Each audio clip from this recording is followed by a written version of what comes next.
Look at this, right?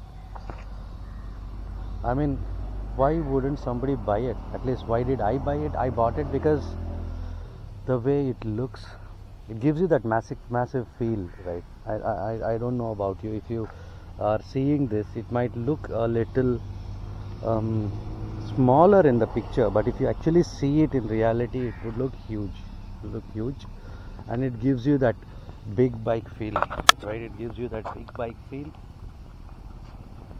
Yeah, there it is. It gives you that big bike feeling, and not only that, the posture when you sit on the bike, it does give you a superb posture, very relaxing. Okay, and like I mentioned in the initial the clip where I was talking about the bike, a lot of stock options that you get it with. So one of those, right? So one of those is, let me show you.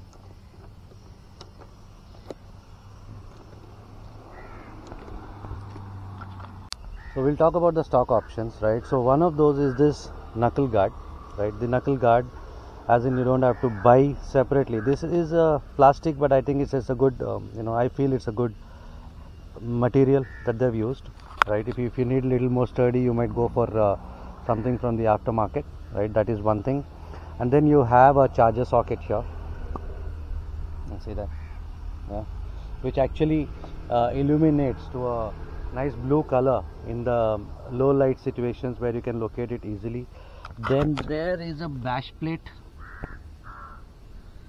and that's an engine bash plate, right? So people do replace it from the stock, but I actually didn't feel a need for it because I'm not that kind of a big off-roading kind of guy, right? Then what else you have? Then you have this plate, which actually this actually houses about 6 kilos of weight is what the company promises, but it does a decent job. Before I had this box installed, I was able to carry a nice luggage using my bungee cords. I was able to, you can actually put some luggage over here, bring the cords over here, and you can clip it onto this, right? So that is there. This is again a stock option, right? And other than that, okay, this visor you have in here, right? This visor, if you can see this. Okay, then the cluster by itself. Okay, so there we are. Okay, what do you have is, right, so I hope you are able to see this, right? So there is a gear indicator. So now I'm neutral. This is a 6-speed gearbox what we have on this, right? You have a clock, then you have a fuel meter, then you have an RPM indicator, then there is that RPM when you're exceeding an RPM at any given point, then this comes on, right?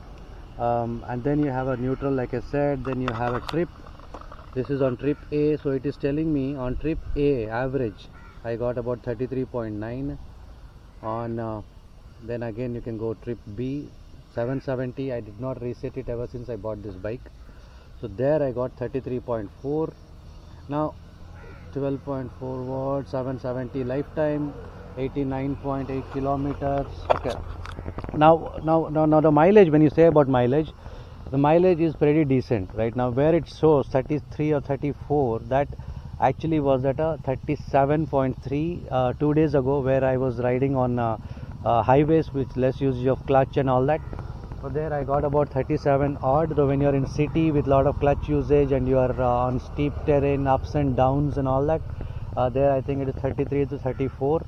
On a highway with a straight stretch of road where you are going to ride it, I think you get about 40-41 as a mileage. For a 250cc, that isn't bad if you ask me. Now we spoke about mileage and all that. Now there is one more thing as a stock. You get a Bluetooth connectivity on the bike, right? So once you connect, so I am kind of using a Suzuki Connect app on my iPhone, right? So when I open that, you see this. So you have to kind of pair initially. Now when I kind of want to navigate somewhere, right? When I kind of want to navigate, so I'm saying let's try some random place. I'm saying okay. In 700 meters, go see straight that? onto Alora Kulam Road. So you got that kind of turn by turn navigation. When you have to go somewhere, you can kind of key in the destination, and it starts showing you the turn-by-turn navigation. And that's not all. So you get a message, you get a call, you see that notifications over here. So it is showing that your phone is connected now, and it is showing the phone battery levels. So all this you get as a stock. You don't have to put anything extra. So that's one thing that I liked about it. So that's another thing why you go for an Enfield or you go for something else. It costs as much, but I'm a kind of guy who likes to do something different in life. Okay, to do something different, and this is all I wanted. The adventure kind of bike, and good for long rides. You don't get tired. Okay, so this is a whole package. I mean, I'm in awe of this since I bought this bike. I don't know how to explain it. If you see one, if you go for a test ride, you would understand. Maybe everybody's preferences are different. Okay, now let's move on to what I did install on the bike as an addition. So this is something that I installed, right?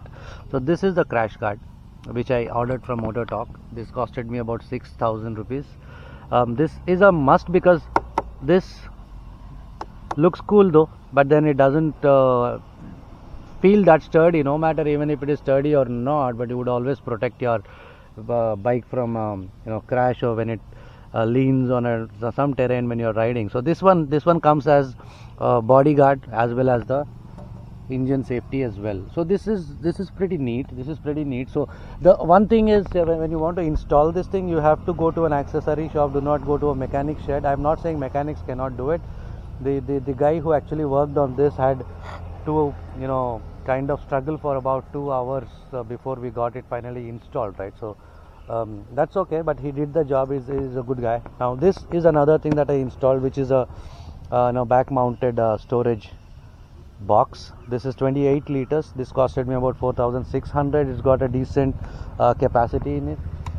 I can actually put my helmet, the whole helmet can go into it, right? And like this, just like that, right? So you have a lot of stuff that you can keep. Yeah, then there was that. Well, luckily, as I was thinking, did I spend too much on a helmet? But I think it was worth it because it did not actually break. I guess this was detachable. It's another safety feature of it, right? It kind of comes off and falls down instead of you getting injured or something in the event of some unfortunate stuff. So you can simply clip it back on. So it's back as good as new. Okay. Another best part of this box is that this can be detached, right? So you actually, when you want to open this box, you turn it this side. When you want to take the box away from the bike like this, you can carry it like a suitcase, right? So you twist it the other side, you pull this latch, and then it comes off. You take the box with you. Okay. So on and off, it's a pretty good deal. This is about 4,600 rupees with a backrest to it. The pillion can actually enjoy the comfort of the backrest. And this seat is cool, really comfortable for the pillion. I think we did about 3 hours drive straight, and my son who was with me did enjoy the ride a lot. There was no tiredness, no pain or any sore back or anything as such. Can this bike handle off-roading? I think this kind of road is what I have actually ridden it at. So I kind of went through a terrain which looks as this.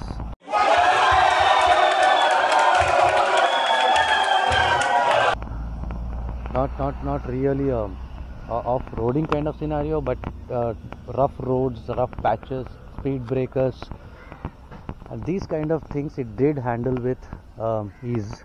I didn't feel much of a pain, but for some reason I kind of feel that it may not handle the actual off-roading as a Himalayan does, or some other actual bike does. Now you see, this is a decent enough off-roading adventure kind of bike, right? So this it could handle this terrain with ease. Okay, I was able to cruise through this without any problems at all. Okay, without any problem. So it's decent. This bike is made for long rides. Okay, city traffic you can navigate easily. At a 166 kilos, it doesn't feel that heavy. Once you sit on it and you start riding, you feel a commanding position. You kind of feel like, I don't know how else to explain it. If you own a car, you sit in a Scorpio or you sit in a bigger vehicle, you see a smaller one, or even I own a sedan. I own a Ford Fiesta. I think even from a Scorpio, the Fiesta looks smaller for you, right? So it kind of gives you that you are in a commanding position. You are sitting on top of everything. You have a good view ahead, and you kind of have full control over the vehicle. It's quite steady. It gives you that steady feeling at a speed of 130. It felt really nice, really nice. I mean, I'm not bragging, but it's actually very steady at 130, but you slightly feel a little bit of a shake post that. And brakes, it handles very beautifully, right? So I wouldn't say this is an off-roading bike. This is a good long rides kind of bike. It can be used for office, a slight off-roading. What do you think? I'm in love with this, right? I don't regret at all spending money on this. So I kind of can keep going on and on about the bike. There's a lot of clips that we have done individually to explain one feature or the other feature, but if you ask me, this bike can deliver an absolutely good performance, and it is definitely a head turner. Right now, when I was actually trying to make this video, so a couple of guys came here. They were looking at the bike, and I had to pause the video to check if they wanted something.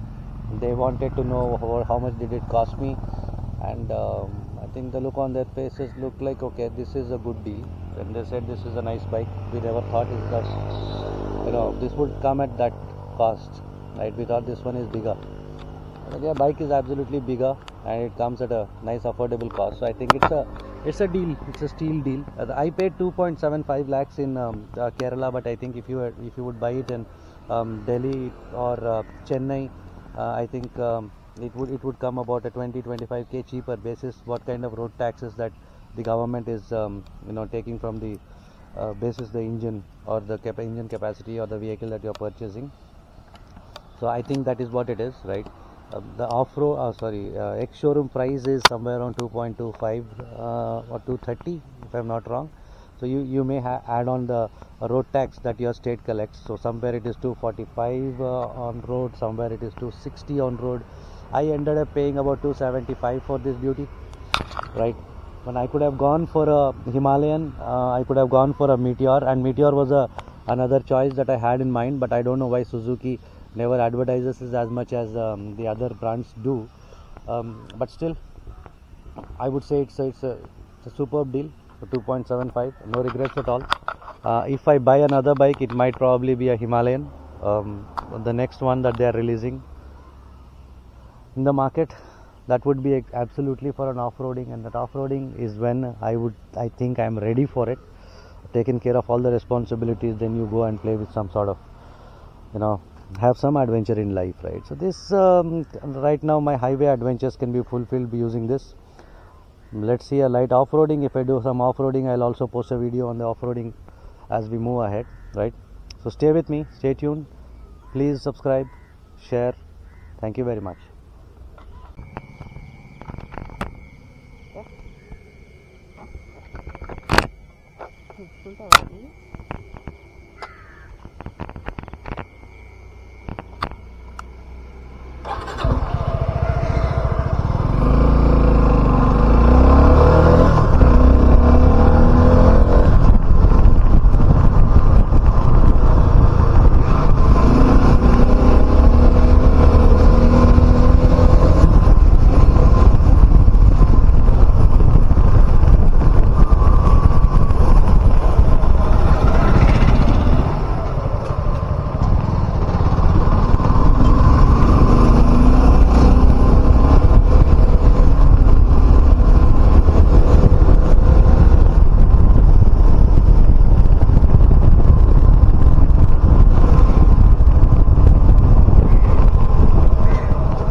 willing to share with you why did I choose a Vstorm, Suzuki Vstorm 250 over so many other options in the same price point, because that's the same question everybody had asked me ever since I got the bike about a month ago. Right?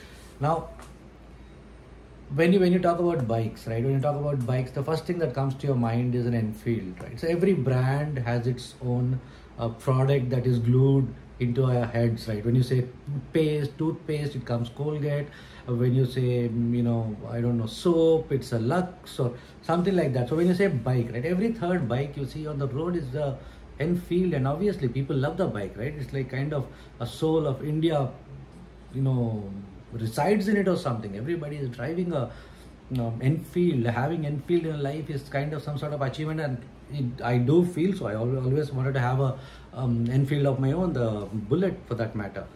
So what happened is, when I started hunting for the bikes, right? So my requirements were very simple, right? So I wanted a bike which can be a kind of performance bike. I can kind of zoom past vehicles in traffic signal. I want to be comfortably cruising through the traffic without much of a weight on my toes, and overtaking should be easy. I want to cruise at a higher speeds. See, I'm not kind of into racing and all that, but probably on a good highway I might go up to 130 if the road permits me and there's a speed limit allows me to do it. Yes, I would want to go, and the height of the vehicle should be good enough so that it manages the terrains well. You don't feel the shock in the back of your the tailbone and all that. So it was pretty simple. From a common man's perspective, I wanted a bike which looked huge, at the same time which gave you the adventure feeling, and long drives are really pleasant and all that. But the only thing that bothered me was, whenever I went to search for a bike, and the only brand that come to your mind is, because every third bike you see is an Enfield, then there are hero bikes giving you advertisements of X-Pulse and Highness, and you see it on the YouTube, you see it on the hoardings outside, you see bikes on the roads. And Vstorm, I don't know why Suzuki never thought of giving so much thought into advertising. They probably are advertising on movie channels, but come on, yeah, who watches movie channels nowadays? How many people watch? I don't. I do watch movies. I love movies though. So what happened is, the minute I started searching for bikes, all I went was to Honda showroom for a Highness to see how it is. Then I went to a Enfield showroom to see a Meteor, Himalayan, and of course our friendly Bullet Classic.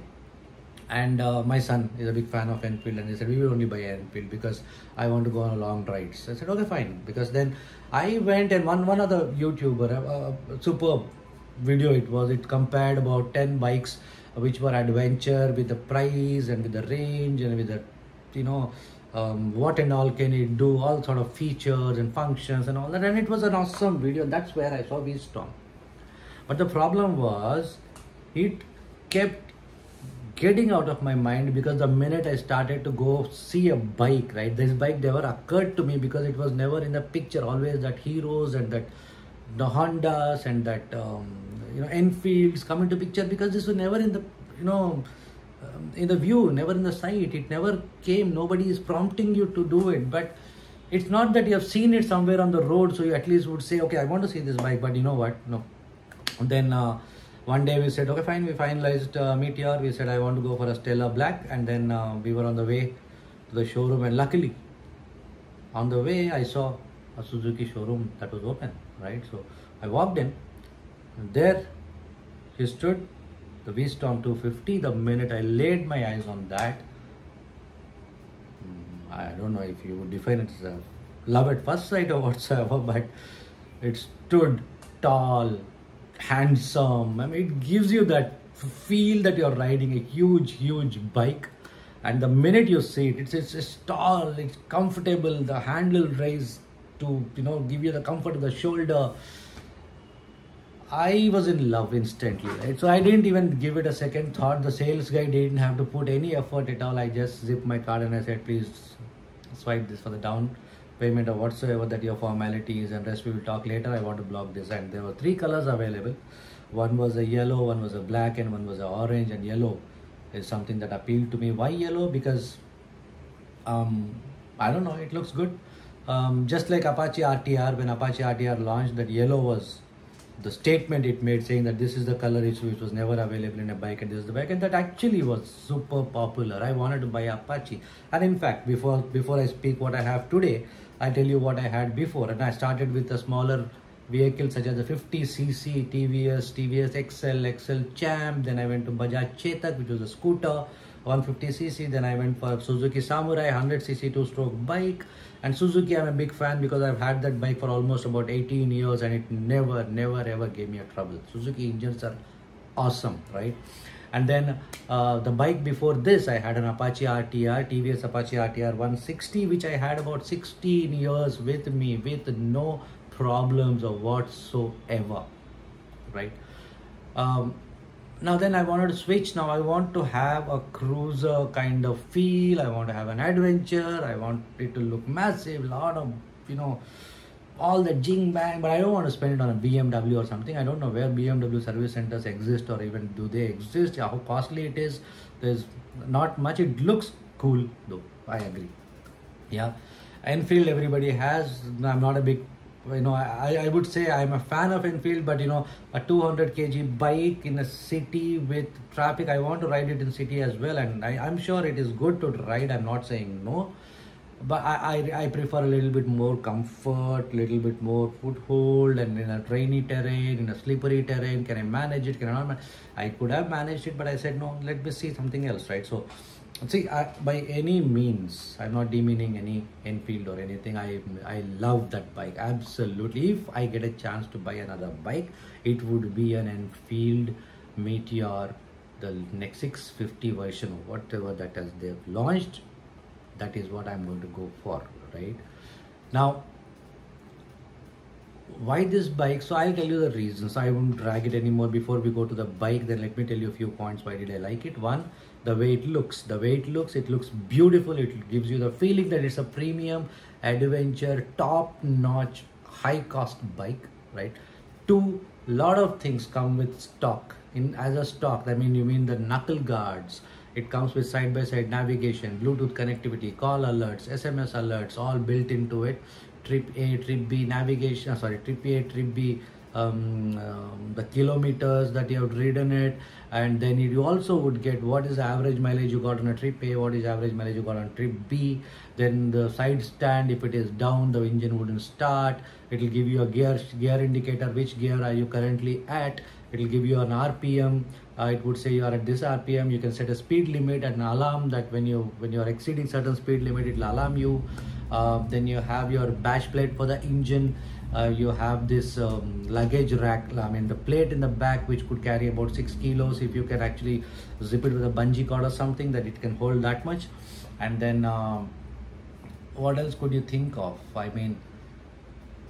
Most of it at the visor, the front visor that is there, right? So most of it is covered in the stock, right? I did install a couple of things. One is a crash guard. Being a big bike, I think crash guard is a must, because whatever it is surrounded with the heavy, the look the bikes get from that, all that shield and everything is made of plastic, if I'm not wrong. Now, if it by any chance kind of falls down or anything, you would look at a massive damage. So I think I thought I need a crash guard. So one crash guard I did install, which came to me for about 6,000 rupees, and then which covers your body as well as the engine part of the bike. And I also installed a storage box in the back, which costed me another 4,600 rupees, which is about 28 liters capacity, which actually pretty decent, which holds my raincoat, which holds my helmet and gloves and all that stuff. I'll show you all that in the next clip. So that's one thing. Riding comfort. You sit straight, hands position like this. I'm a 5'11". At a 5'11", I'm very comfortable, and I think I did ride it straight for about 3 hours with no fatigue at all, with no pain, no fatigue, nothing. Pillion rider seat is super comfortable. Okay, they do not feel anything at all. They're kind of very comfortable. They don't have to lean on you. They can sit straight, whatever they feel like, and it's super awesome. Okay, the way it glides, right? The first gear, second gear, third gear, you can simply rip at 40-50 kilometers in the third gear. The 6 gear box, that's even an awesome stuff. You don't have to keep shifting your gears. You can go at a lower speed or a higher gear. You can go on a higher speed at a lower gear. You don't have to kind of keep gauging your 20 kilometers. You have to be on second, 30, or to be on third, and all that, right? And you will be super comfortable riding in the city traffic and glide through the differences, because when you ride another bike of this range, right, it weighs about 200 kilos, right?